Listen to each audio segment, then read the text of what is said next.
So I want to tell you about a book today. The book is called The Gulag Archipelago. You ready? The book is called The Gulag Archipelago, and it's by a Russian author, a Soviet author named Alexander Solzhenitsyn, who was in the Gulag Archipelago concentration camp system for a very long time. He had a very hard life. He was on the Russian front when the Germans invaded the Soviet Union in the early stages of World War II. Now, Hitler and Stalin had signed a non-aggression pact.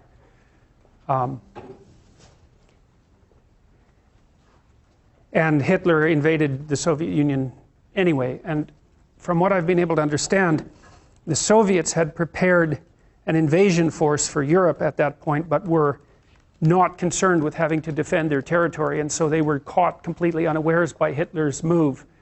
And the conditions on the Russian front were absolutely dreadful, and Solzhenitsyn was a soldier on the Russian front. And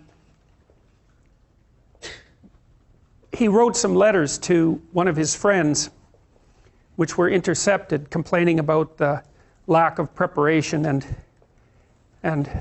using bitter, dark humor to describe the situation. And the consequences of that was that he was thrown into a work camp.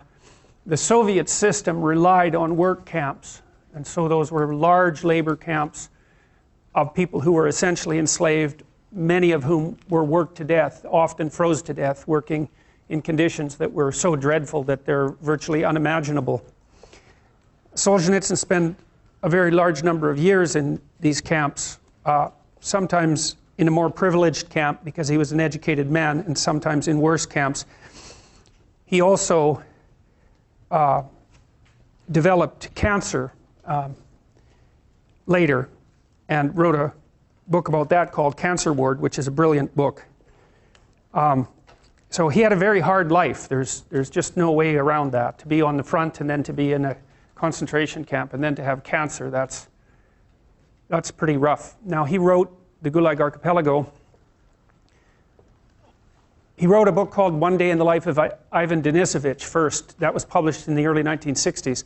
When there was a brief thaw, Stalin was pretty much out of the picture by the end of the 1950s. There's some indication that he was murdered by Khrushchev, and Khrushchev became premier of the Soviet Union after Stalin.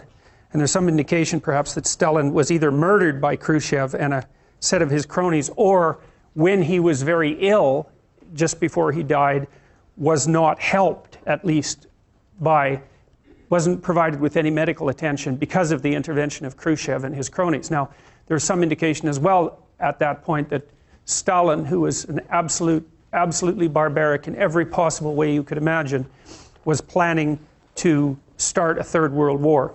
And he was certainly capable of doing such things because he had already imprisoned or killed tens of millions of people. Now, just after Stalin died, there was a bit of a thaw in the Soviet Union with regards to internal repression. In the early 1960s, Solzhenitsyn published a book called One Day in the Life of Ivan Denisovich, which was a story about one day in the life, his life really, inside one of these so-called Gulag Archipelago camps. Now, he called it the Gulag Archipelago because an archipelago is a chain of islands. And so Solzhenitsyn likened the work camp system in the Soviet Union, which is made up of isolated camps distributed across the entire state. He likened that to a series of islands, and hence the metaphor.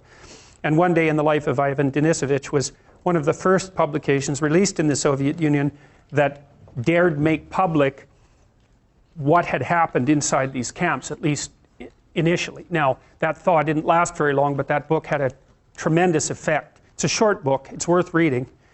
After that, he wrote a number of other books, which are also, he's a great literary figure in the same category, I would say, as Tolstoy or Dostoevsky, which is like really saying something. You know, those two are perhaps the greatest literary figures who ever lived, with the possible exception of Shakespeare. He wrote this book called The Gulag Archipelago, which is published in 3 volumes, each of which is about 700 pages long. The first one details the origin of the oppressive Soviet system, at least in part under Lenin, and then its full-fledged implementation under Stalin, and the deaths of, well, Solzhenitsyn estimated the deaths in internal repression in the Soviet Union at something approximating 60 million between 1919 and 1959. Now, that doesn't count the death toll in the Second World War, by the way.